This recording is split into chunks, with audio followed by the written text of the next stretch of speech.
Time to put it together. That too. Yo, what is up, sleepers? It's your boy Ed Bennett here in the Sleeping Cinema. Who do I have with me today on this fine day? My boys.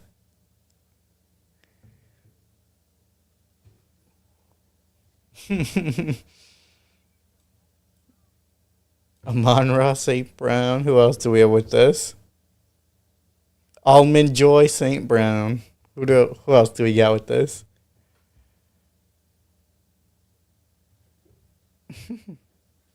So there will be timestamps in the description for our review if you guys want to skip ahead of that. But for now, let's buy some tickets and grab our favorite concessions.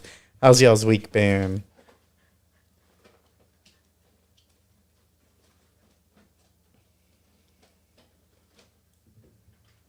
Oh, a party.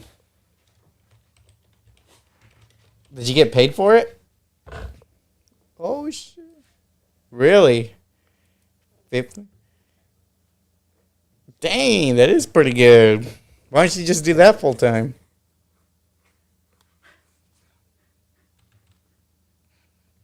Did they try to pin the tail on you?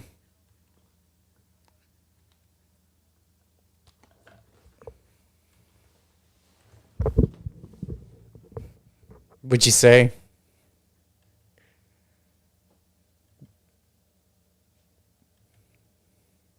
You didn't say any of Spidey's iconic lines? Yeah, but you didn't say any of the iconic lines. You weren't like, I'm webbing out.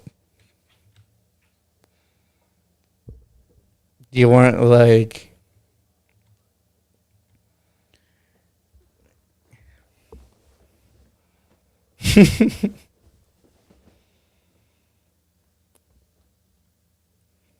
oh. You didn't say with great power comes great responsibility.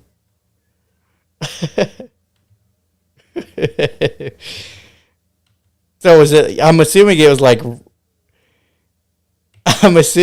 really young kids then. You didn't say it's pizza time. Dang. Well, if they're four, then it's probably believable for them. Did you have fun doing it at least? There you go. Does it remind you of your old days at Team 21? Well, if anybody wants Spider-Man at their party, please contact Son God Volcarona. For half an hour guest appearance.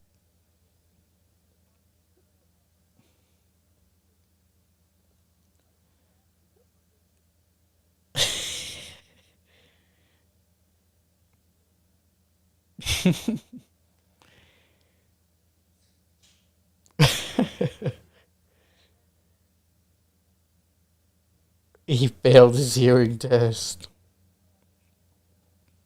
You didn't take it because you knew you'd fail. They'd be like, dang, we gotta let Javier go because he can't hear because of this job. All right. What about the rest of y'all? Anything fun happened the past week? Not the bonfire? Not the. What is he doing? Oh. What?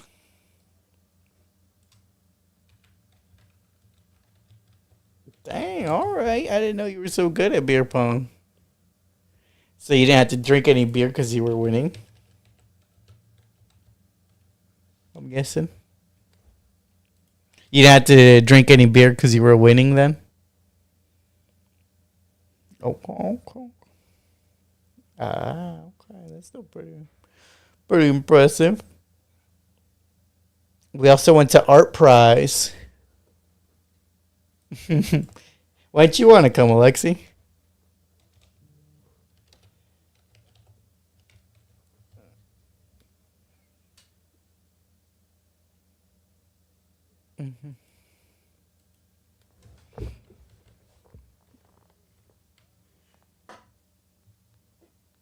It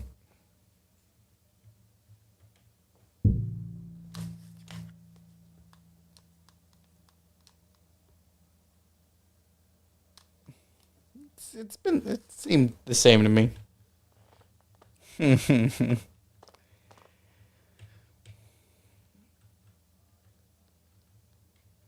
Oh, don't remind me of that.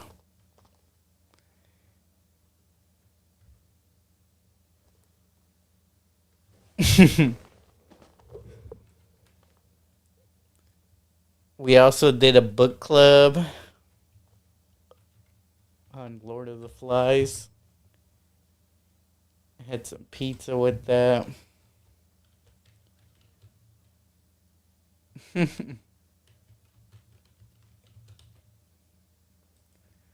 Lord of you cellos.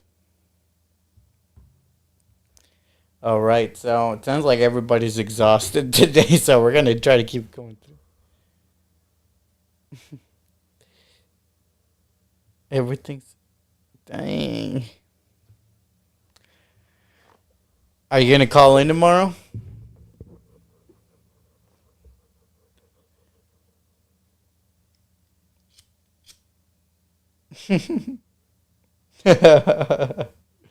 Projectile vomiting.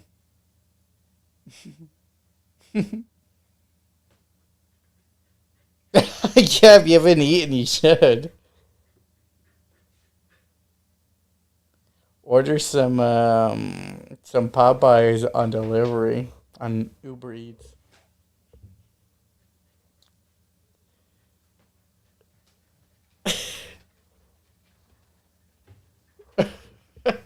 Once a week.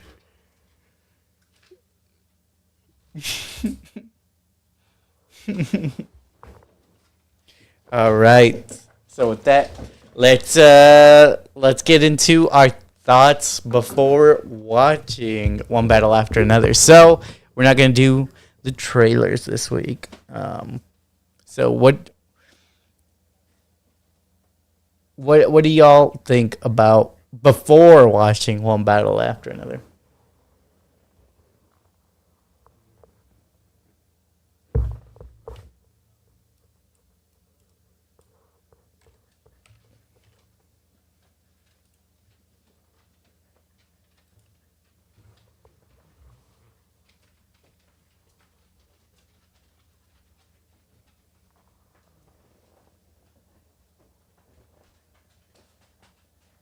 Mm-hmm.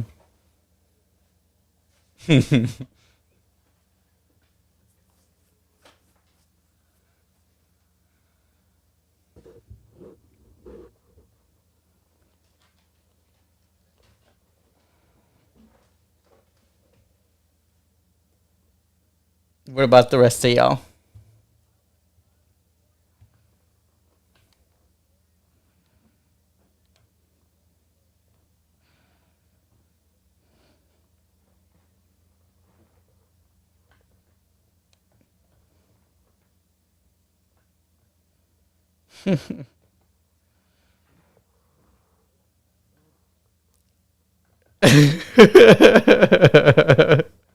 We got Grumpy Alexi.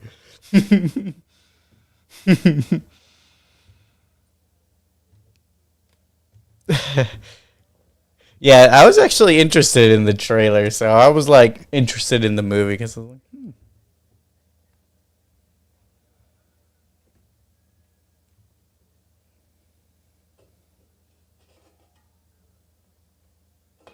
yeah, it did kind of seem like that.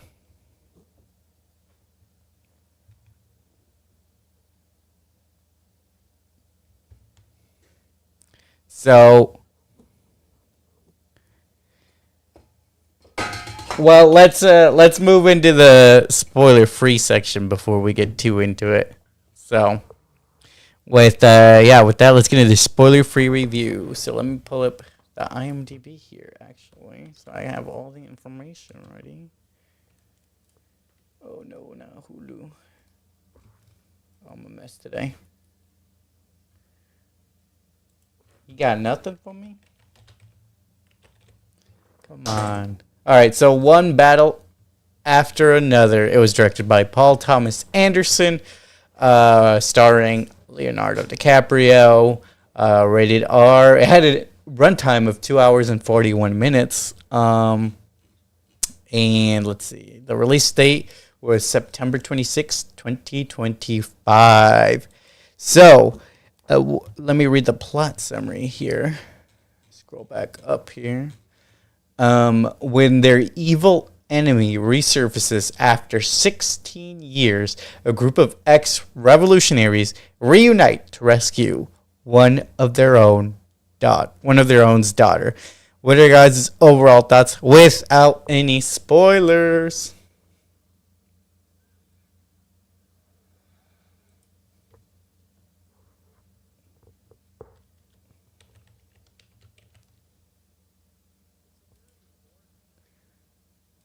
Yeah.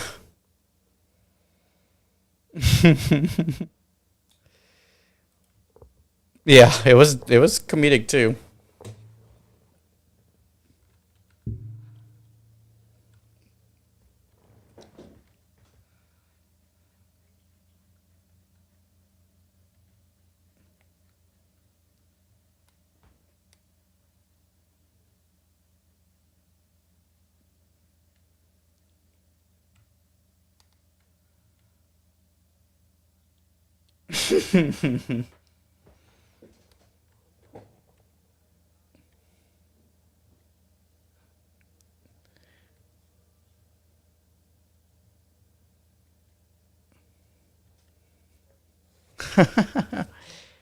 I thought it was all right. It had little bit of everything in it, like you guys were saying. Some action, some comedy, some politics, some lore. So a bunch of different kind of threads being pulled.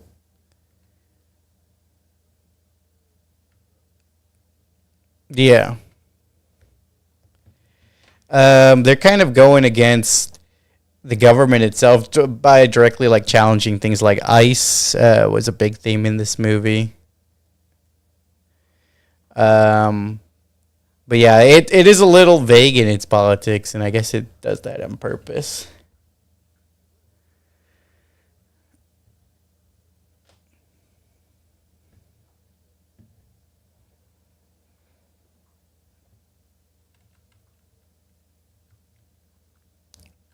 I liked, I especially liked certain action scenes towards the end. I think for me, the last third of the movie is the best part of it.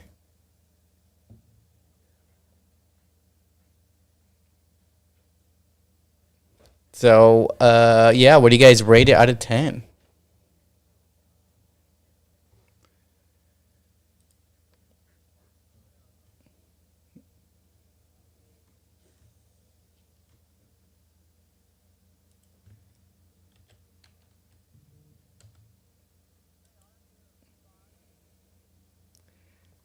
I give it a I give it a 7. So let's look at some online ratings. IMDb, 8.5 out of 10. Rotten Tomato audience, or sorry, Metascore, 95. Rotten Tomato audience, let's pull that up here. One battle after another. So that's sitting at 96 and an 85. So it's averaging around 8.5 to 9 is what it looks like.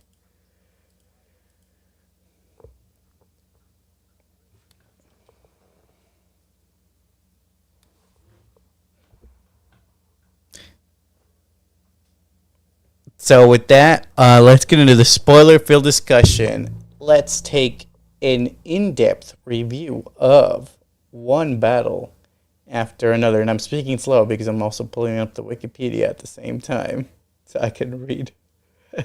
So I can read the plot here. So, Ghetto Calhoun and Perfidia Beverly Hills are members of a far left revolutionary group known as the French 75, breaking out detained immigrants from a detention center in California. Perfidia humiliates the commanding officer Stephen Lockjaw, who develops a sexual fascination for her pet, and Perfidia become lovers as the French 75 carry out attacks of politicians, offices, banks, and even the power grid. Lockjaw catches Perfidia in the act of planting a bomb, but lets her go after she agrees to have a sexual encounter at a motel. What are you guys' thoughts on the beginning, which really focuses on Perfidia's sort of side of the story?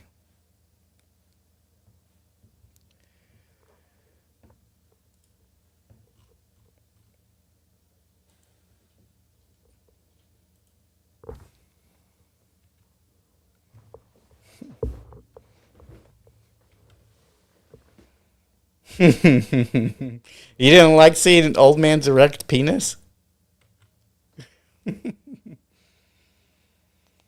Yeah, I was surprised by that as well.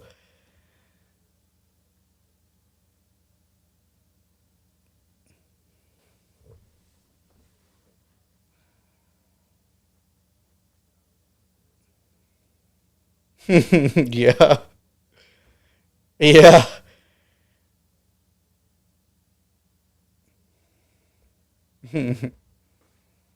He does. He's got the same. What is with these old man haircuts? Because Harrison Ford had the same sort of haircut in the new Captain America movie.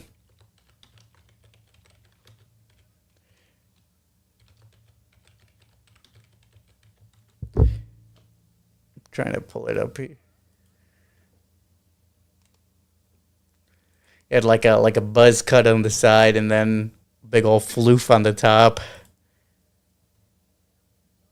I guess so. They're trying to look young in this movie. But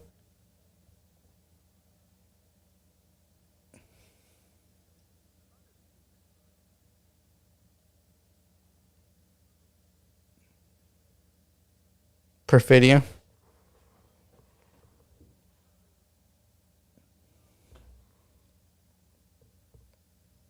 Mm-hmm.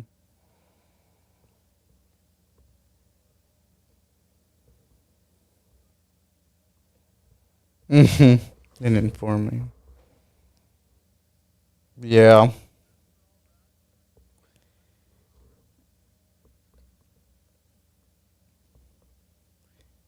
I I think, well, she wasn't truly part of the revolutionary because a lot of times they show she's more self interested in a lot of what she's doing. Not always, because she does take a lot of risks doing the actions that she does, but she does tend to, and she says so as much as she says as much herself that she's looking after herself.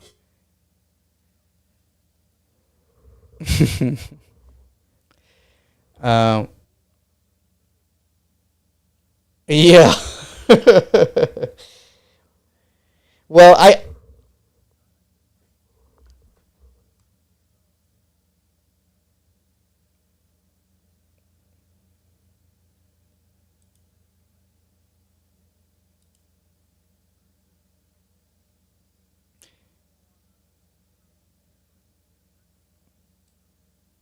well, es- especially since as we find out later on, that kid isn't who we think it is.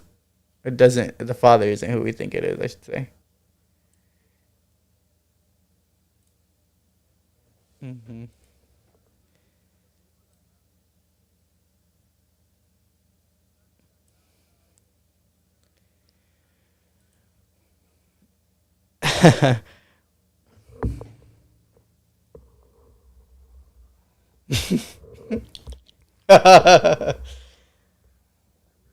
It's just there was a power dynamic in the other relationship where Lockjaw would let her get away with things if she would sexually gratify him.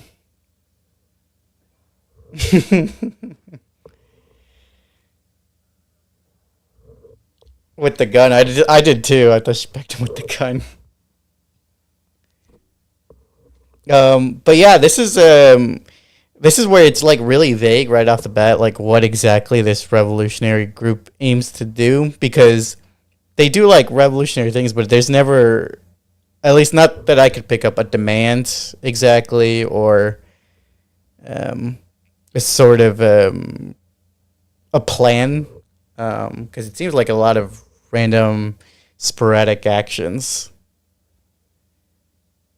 And I think it's cool that when they focus on the ice stuff, but it kind of it's a little bit of the background. It's not really their main focus.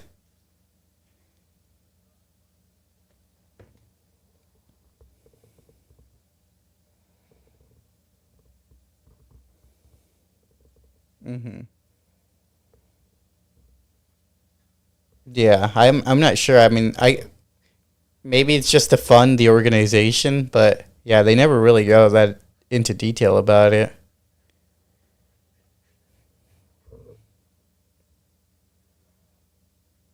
Mm.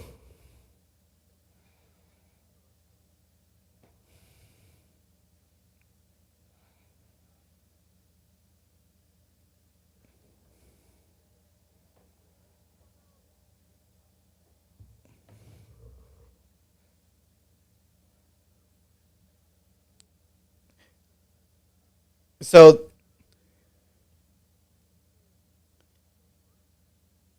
oh, postpartum depression. She kind of just let go of herself and.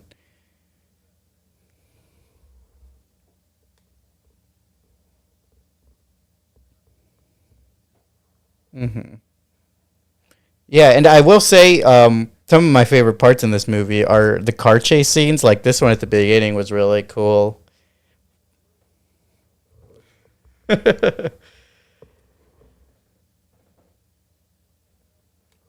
Yeah, and that they were actually taking damage too from like.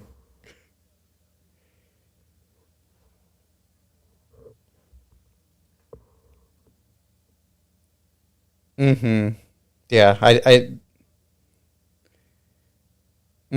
like yeah, these action scenes are really cool.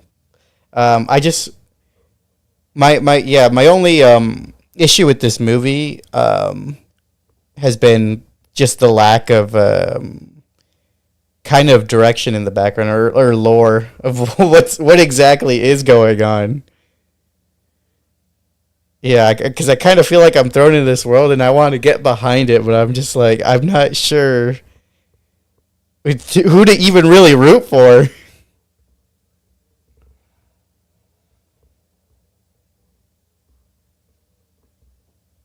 Oh, the white supremacist club.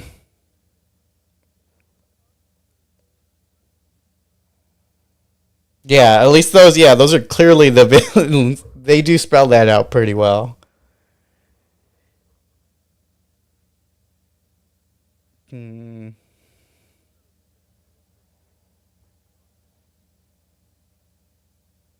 Mm, I get you.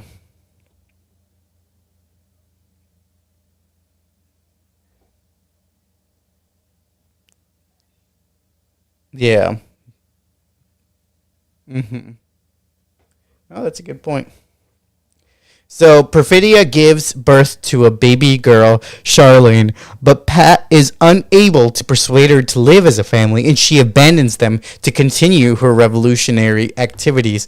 When Perfidia shoots a guard during a botched bank robbery and is captured, Lockjaw arranges for her to avoid prison in exchange for ratting out the French 75. She agrees, entering witness protection as Lockjaw hunts down her comrades and shoots many of them on sight, forcing the others to go on the run as Pat and Charlene are forced to live in hiding as Bob and Willa Ferguson.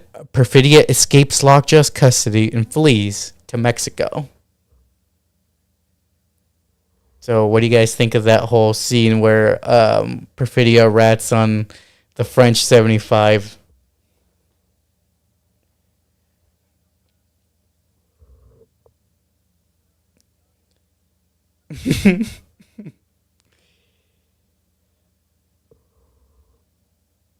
Hmm.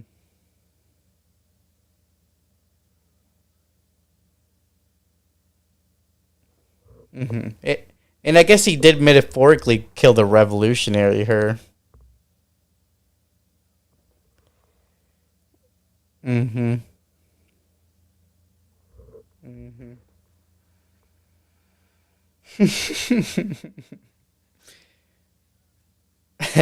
Yeah, a lot of the people got killed.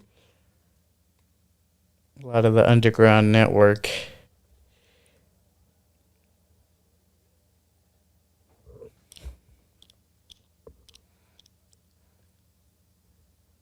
Yeah, that's why these action scenes are really good. They're like so intense and I guess realistic. Mm-hmm. Like, mm-hmm. You're like the guy getting shot under the stairs too. It's like, damn. No. Mm-mm, yeah. So, 16 years later, living in a sanctuary city of Bacton Cross, which, for those of you who don't know, sanctuary city means they welcome immigrants, so undocumented citizens are protected in that city. Um, so, yeah, back to the script. 16 years later, living in the sanctuary city of Bacton Cross, a burned out Bob has become a paranoid drug addict. He is overprotective of Willa, who has grown into a self reliant and spirited teenager.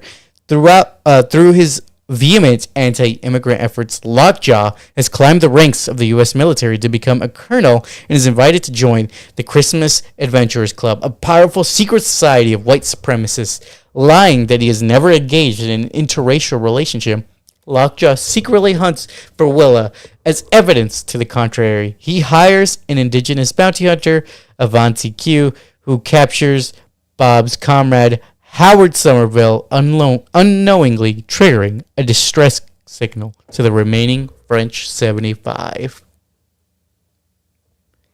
So, what are y'all's thoughts on that whole?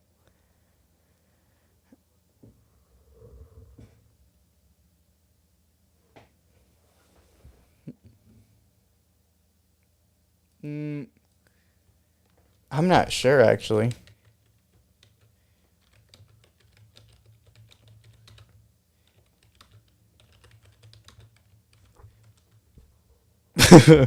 What is the French 75 based on? Let's see. English soldiers fighting in France during the First World War? Is that what it is?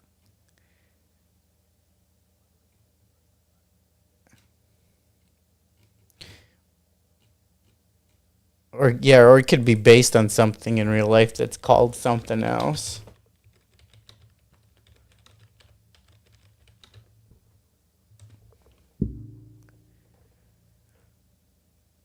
Well, while I dig, what do you guys think of the whole scene of Bob having his new life with Willa out in the sanctuary city and about Lockjaw climbing the ranks?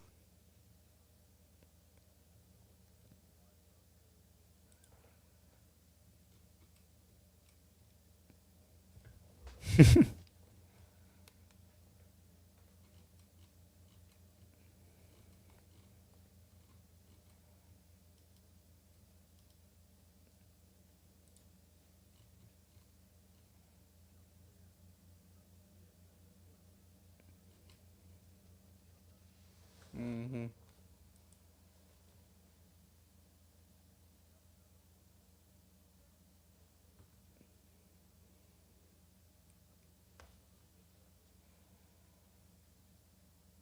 And as usual, Leo's performance steals the show because I think he played a deadbeat pretty well. Deadbeat having to rise up.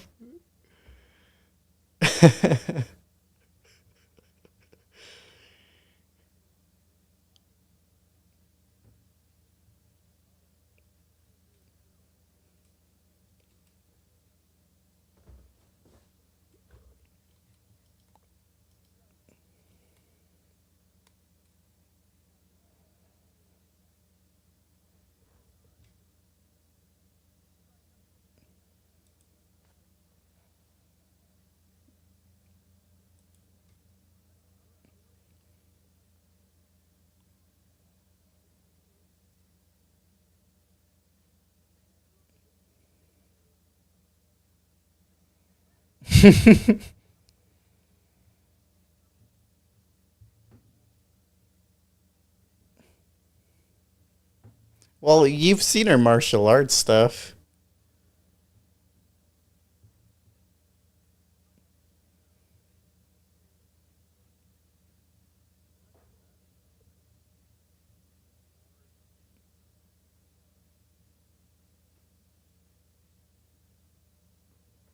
Oh.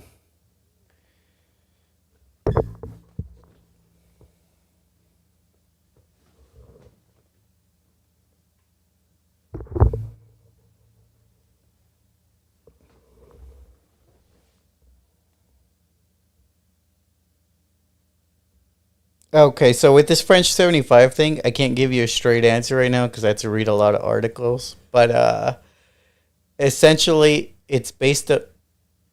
Essentially, I found this pretty good Reddit post where it's saying like it's more like adventurous, reckless groups that have existed in history, especially contrasted against the Mexican guys underground network where it's actually like yeah, actually organized well.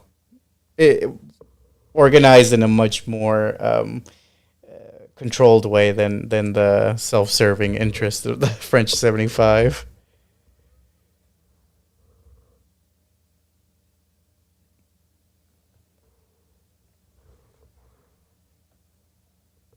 Mhm. So, yeah, we also wanted to talk about where was it? Oh yeah, what did you guys think of the when they introduced the Christmas Adventurers Club?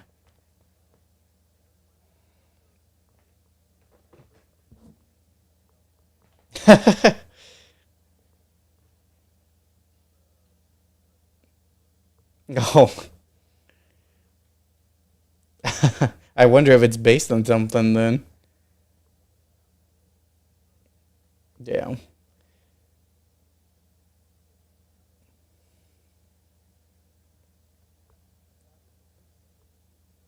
right. Yeah, there's this white supremacist agenda.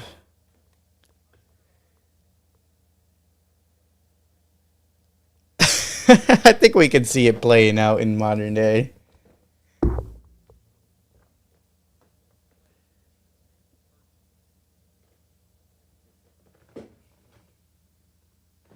Hmm.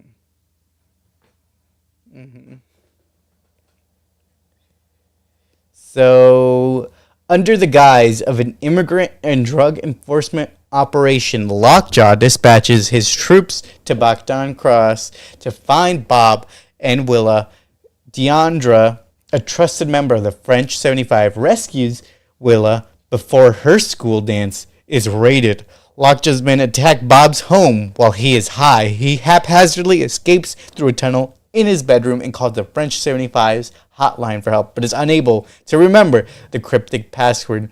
He seeks out Willa's karate sensei, a respected community leader, Sergio St. Carlos, who evacuates a stream of immigrants through his own hidden tunnel. Escaping with Sergio's students across the rooftops, Bob falls and is arrested. Deandra brings Willa to a convent of revolutionary nuns where she learns the truth about her mother's betrayal.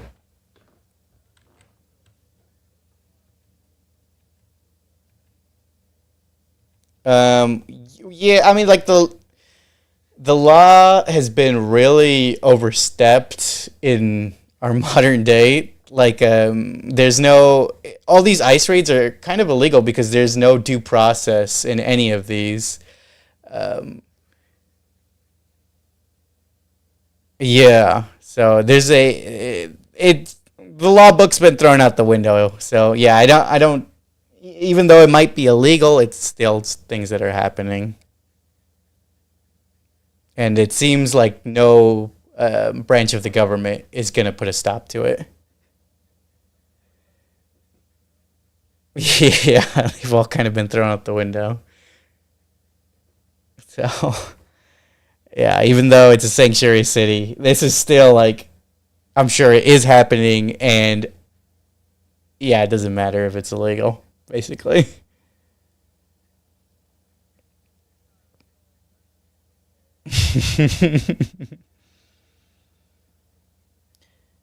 Yeah, they're going all over. I don't know too much about what the plans for Detroit are, but yeah, they yeah, new city, new.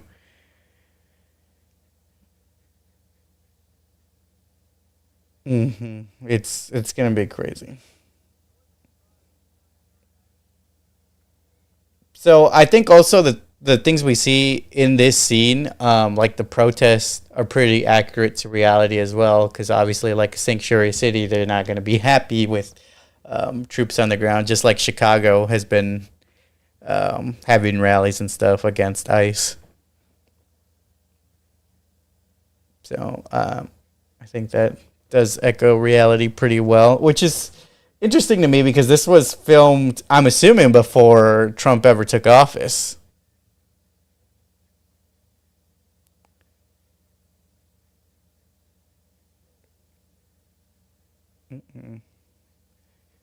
But yeah. So what did you guys think of Sergio's character, the one who was the karate sensei and had his underground railroad? He was pretty funny. Yeah.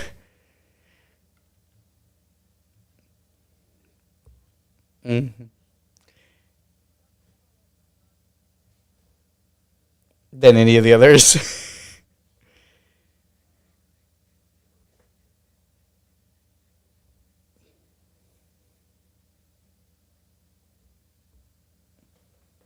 hmm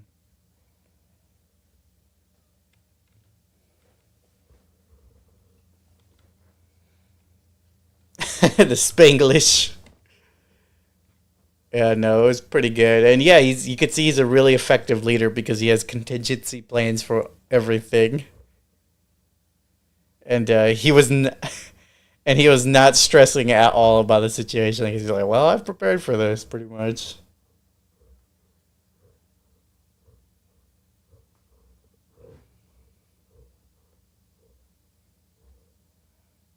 And I think the dynamic between Sergio and Bob works really well because Bob is the bumbling, silly guy, and Sergio's the straight shooter. So I think it's really entertaining to see on screen. Especially, I was laughing when Bob didn't make the jump. Yeah, when he didn't make the jump and fell in. Well, it seems like they were go.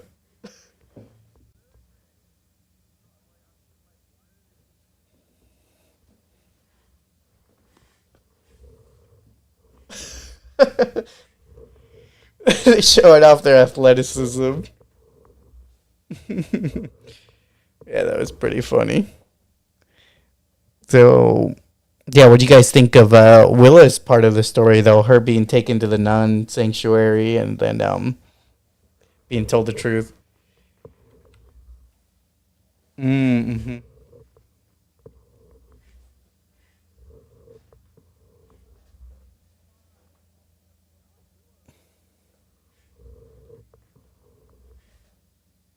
Yeah, yeah, because if you're being chased and you saw a bunch of cops pull up behind you, trying to look for you, you should probably get rid of all your tracking devices.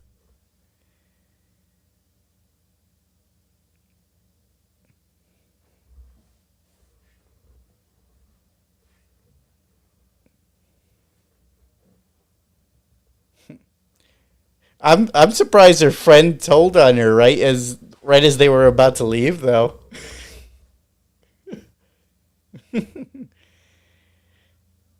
Well, they were about to let them go. Mm. Oh, yeah. And then what do you guys think about Willa learning the truth about her mother?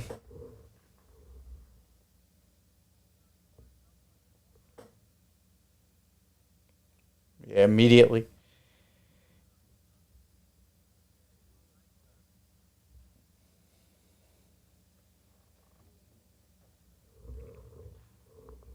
Mm-hmm.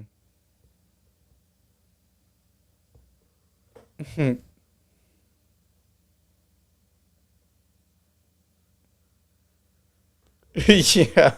Yeah, everybody was so upset with the daughter's presence because of the mother that they even were fearful of the daughter ending up the same way.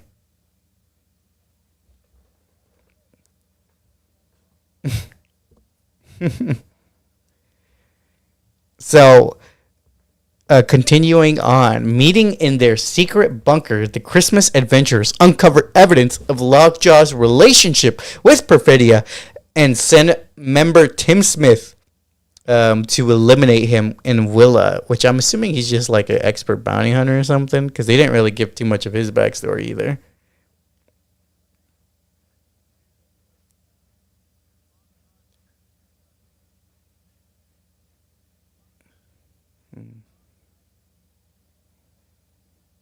Mm.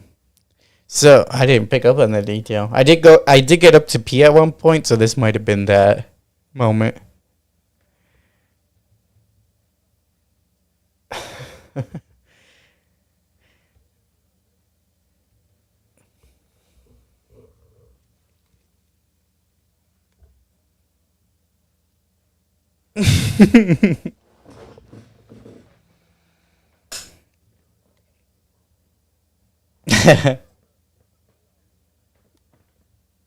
Yeah, I know what you're talking about. That's my favorite scene. But yeah, but we'll get there. So rating the Covenant, Lockjaw forcibly tests Willa's DNA, confirming he is her biological father. Sergio arranges for Bob to escape custody and drives him to the Covenant, throwing him off the car before being pulled over by the police. Hotwiring another car, Bob reaches the Covenant but fails to kill Lockjaw with Sergio's rifle, and the Colonel asks Avanti to dispose of the captive Willa.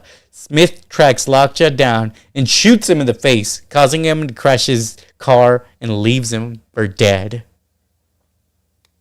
So that's a lot that just happened, but basically, let's start with what did y'all think of Bob's escape from prison?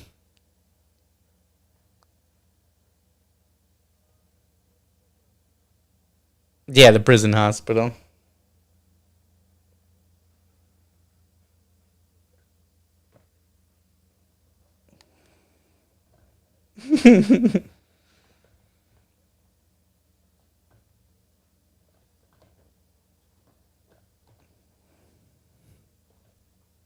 Yeah, yeah, and it contrasts the two organizations pretty clearly because Sergio has all these sophisticated connections. He's everywhere and is able to make things happen. Meanwhile, the French 75 won't even work with each other because they don't remember passwords.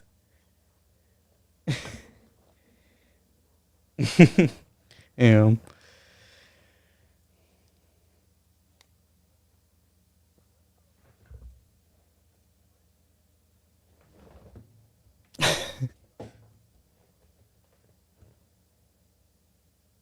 Right.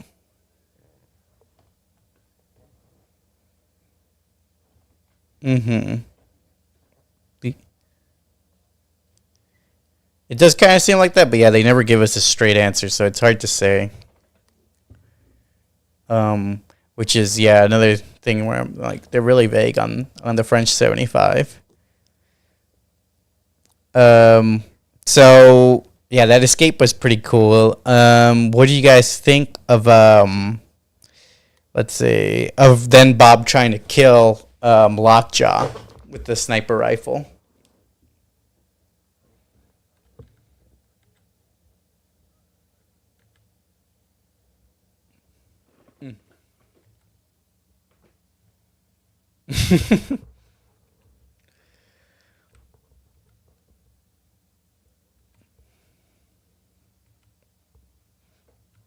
Mm-hmm. Yeah, that too. Yeah, he's a bomb maker, not a. Which I'm surprised he didn't utilize that skill more. Mm-mm. Yeah, it's like he just forgot about that power or something. Because he could have, like, I don't know. Or maybe it's wishful thinking, but he could have, like, planted a mine or something on the road. Um, but yeah, I also forgot to mention the scene where Sergio was arrested. What did y'all think of that? Letting Bob go and taking the fall.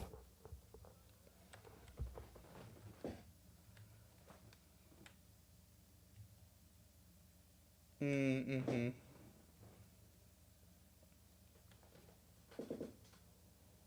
Dewey.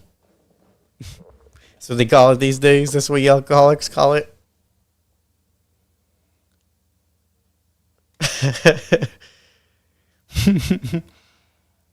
What y'all think of the car that Bob hotwires?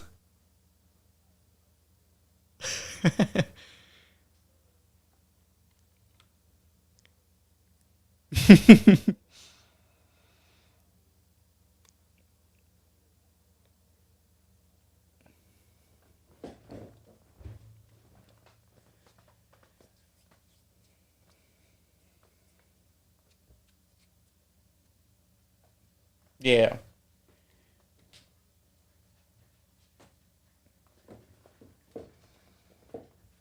The one time he used a skill. The one time he ended up using it.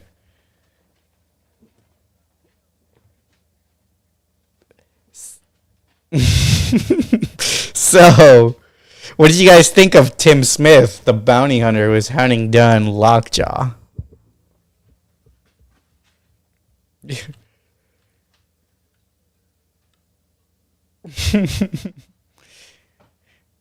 He left Lockjaw for dead, but didn't confirm the kill.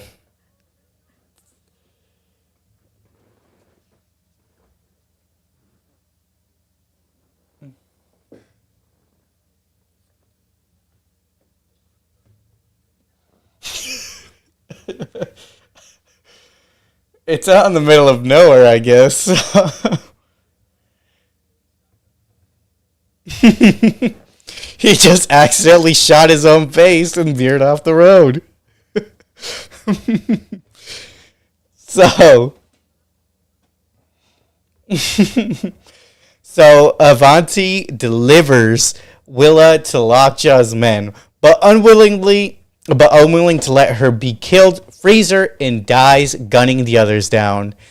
Taking Avanti's car and pistol, Willa ambushes Smith, shooting him dead when he does not know the revolutionary countersign, and tearfully reunites with Bob.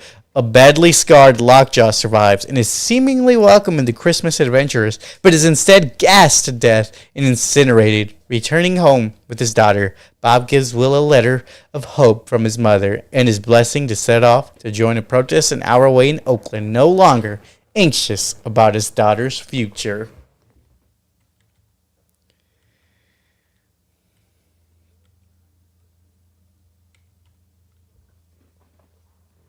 Yeah, why was he not suspicious of the Christmas adventures? I thought during that scene he was gonna get his revenge. I guess so. I thought he was gonna get his revenge because he might have known something was up, but instead he just got killed.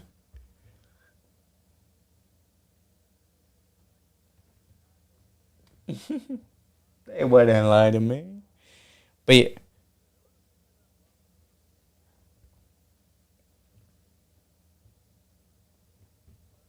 Avanti.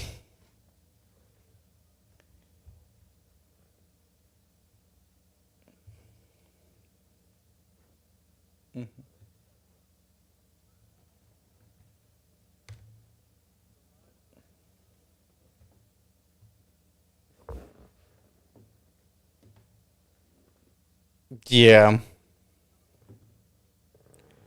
So yeah, they're like, yeah, they set up the little boat like in Godfather. Yeah.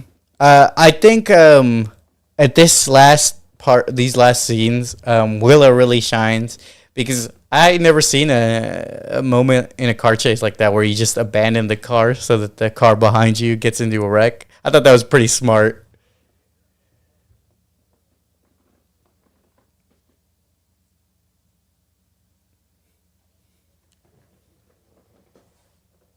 I Yeah, her world is shaken up because she just found out her dad isn't her real dad because it's this colonel guy. So it's like, who do I even trust at this point?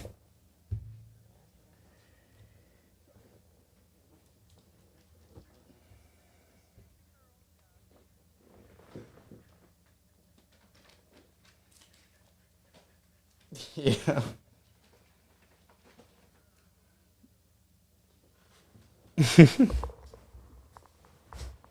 No. I'll be.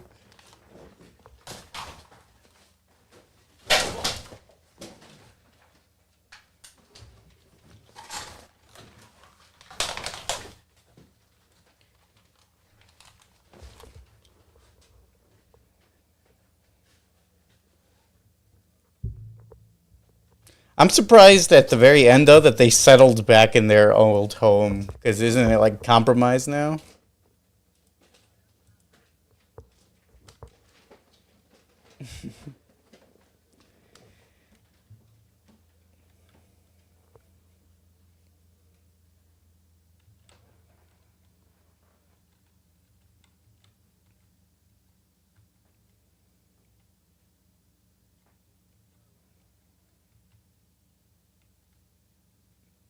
Hmm. Yeah. So, what y'all think? Yeah, overall of the ending.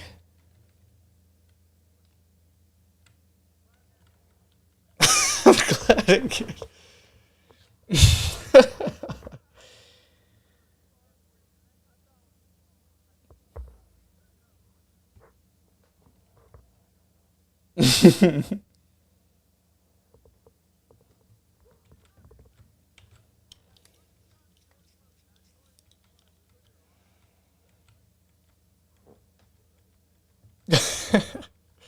So, what are you guys' final ratings for this movie?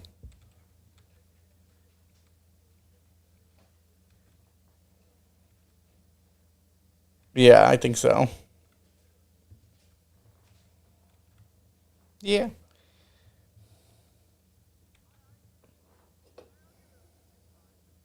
Yeah, I'll give it a 7.5. Thinking back on the action scenes and everything, I thought it was really cool. The only gripe I had with it is I wish they had gone a little more into detail about things like the French 75, but maybe that could be a follow up movie. I don't know.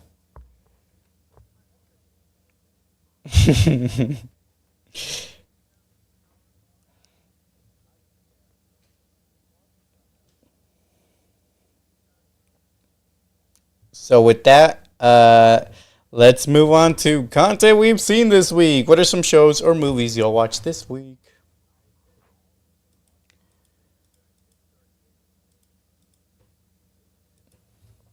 Age of Empire.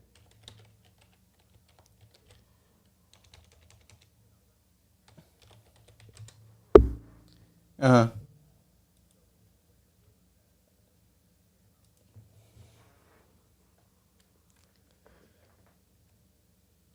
Oh, so it's a relatively quick game.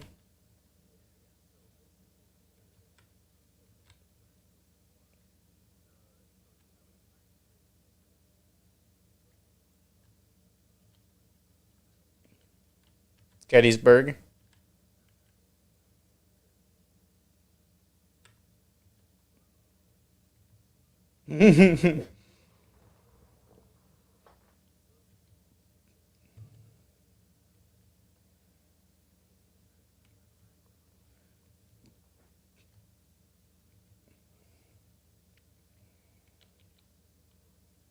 So like Clash of Clans.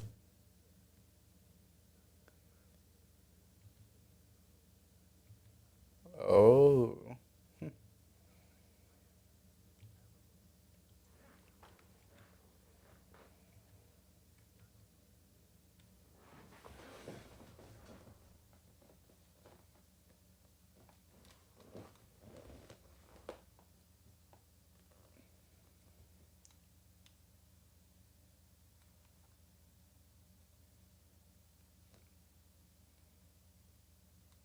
Okay, okay.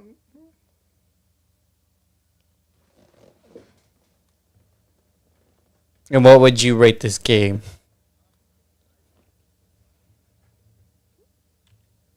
Okay, okay. What about the rest of y'all? Y'all watch anything?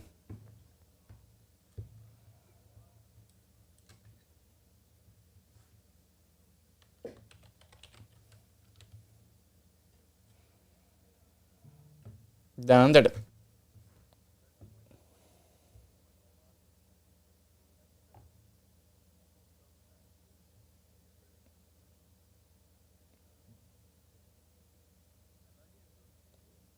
You're you're playing Silk Song Hobby?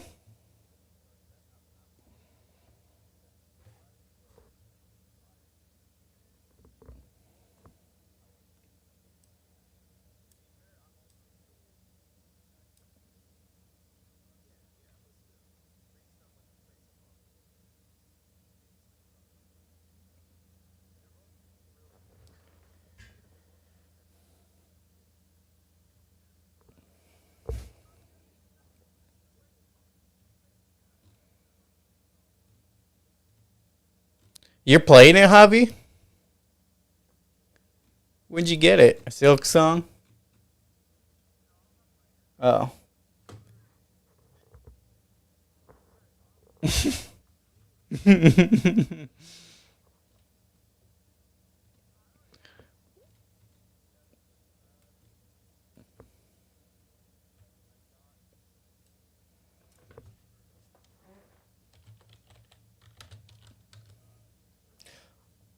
Ooh, I'm excited to hear about Silent Hill.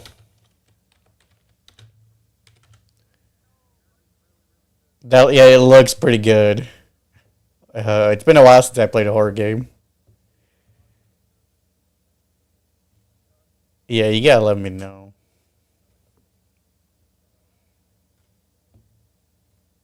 This game looks creepy and awesome.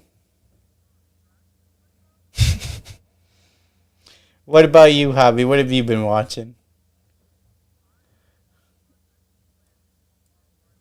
Marvel Rivals, you're back into it?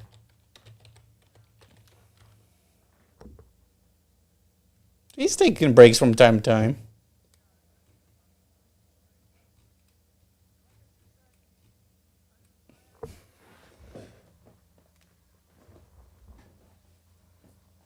Hell yeah, there you go. Your ass?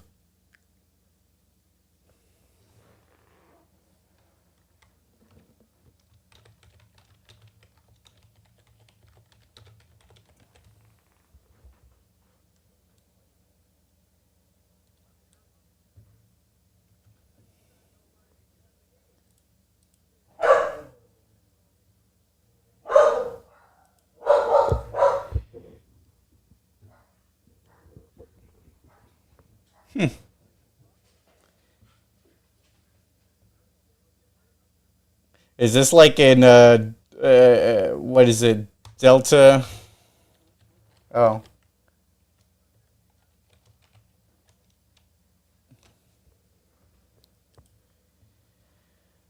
I,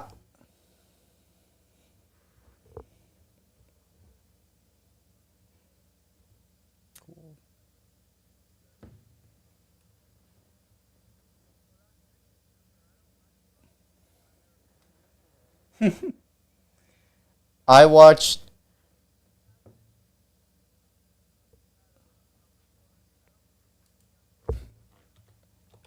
Just keep punching it.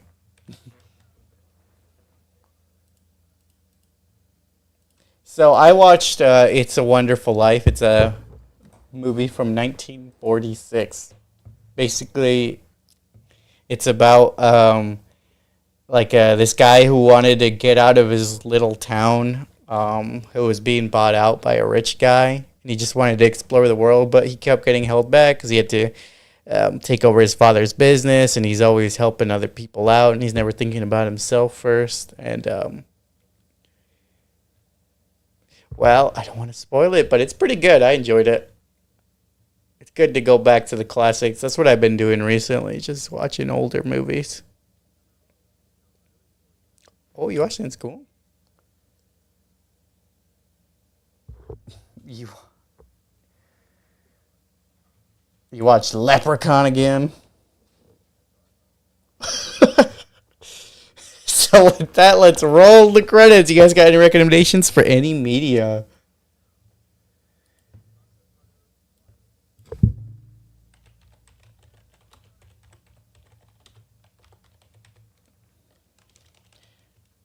Monster Hunter Mobile. Let's see. Outlanders?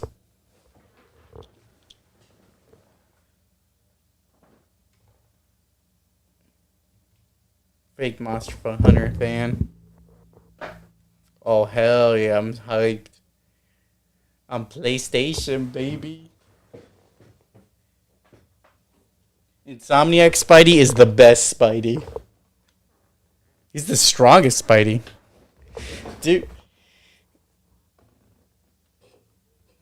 I'm just so surprised because this is like the best Spider-Man media in existence, and he just like refuse to engage.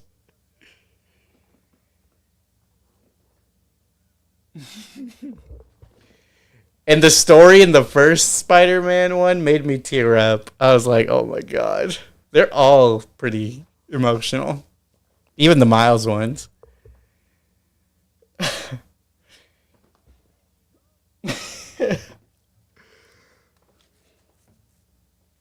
Finally! It's a short game, it'll be quick.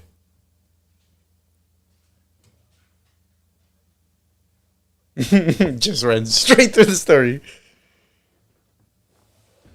I finished the.